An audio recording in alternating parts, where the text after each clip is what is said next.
Hello everybody, welcome to The Committed Jew. This is my first official launch blog post. It's Hanukkah.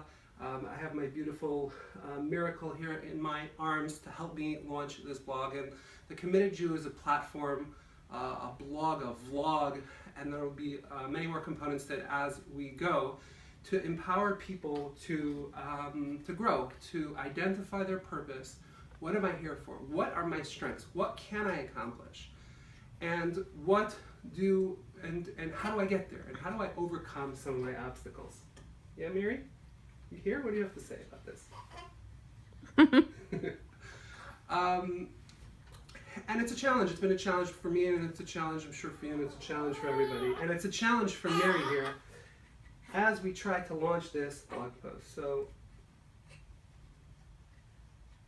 So I heard something today about Hanukkah that really kind of made me want to jump into this blog post and make this happen. And the question is, what is the miracle of Hanukkah? Is it the lights, or was it the war? Right? And the Talmud says that it was really the war, but the lights revealed to the Jews that the war was a miracle. Meaning to say that without the miracle of the oil, they would have thought that, hey, maybe we achieved this on our own without God. So the question that was asked to me by one of my mentors earlier today was, if a person would have thought that that God wasn't in their life, and they themselves were responsible for reaching a certain result, and this result was crazy because they were a bunch of priests.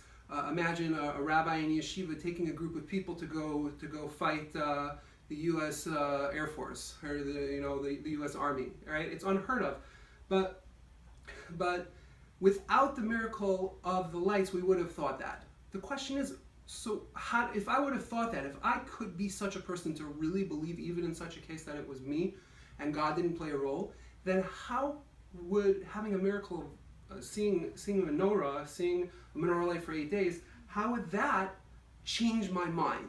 And the answer to that, I think, is very profound and very apropos to what we're trying to accomplish here with the Committed Jew. The answer is that when you see God in your life, when you see a miracle like that, it reaches the essence of you, it touches the depth of the soul, and causes you to question and reevaluate every area of your life. And when the Jews saw that miracle of the oil, it caused them on the deep level of their soul to truly understand that which was that God runs the world, and that God was there with them to deliver them in the war. And I think it's a very appropriate message for me, and something that I really took to heart, because Mary needs a little attention too. Because at the end of the day, there's so many areas and aspects of our life that we fail to see the good in, but we fail to see the God in. And I think she's hungry. We'll feed you in a minute, Mary.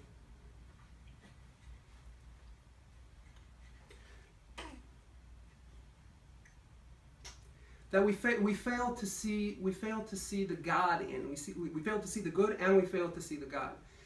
And the more we see God, the more we're able to see God in other areas of our life and our other struggles. And it's a very, very empowering, powerful tool to be able to look at one thing and look at the Hanukkah candles and see, and to just take a deep breath and meditate a little bit while you're by the candles and say, hey, this is powerful stuff. Like, God is in my life. Not just God back then. God is in my life. And the more you do that, the more you'll be able to see that it's going to spill over into other areas of your life. And it's going to... Okay. I guess that's the risk of bringing a baby into a video. And anyways, I want to just bring it, end this post with the idea of seeing God in your life, but also using that for a purpose. Why am I here? What do I want to accomplish? Where am I going? And I brought baby Mary into this post because we're all born for a reason. And Miri was born for a reason, and you were born for a reason, and I was born for a reason.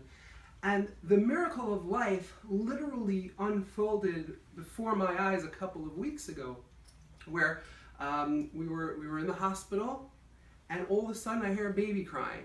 And then I hear it's a girl, and then I get to see this precious little thing. And that was a miracle, but time flies and time goes by. And 35 years ago I was there, and we were all there where we started out. But time goes by, and we have to ask ourselves, where are we holding in our journey? Do we have a map? Do we have a direction? Do we know where we're going? And if the answer is no, right, it's something to think about. And this is the topic and what I hope to cover amongst many other things throughout the course of this blog, The Committed Jew. Thank you for participating in my first blog post, and I look forward to seeing you in the future.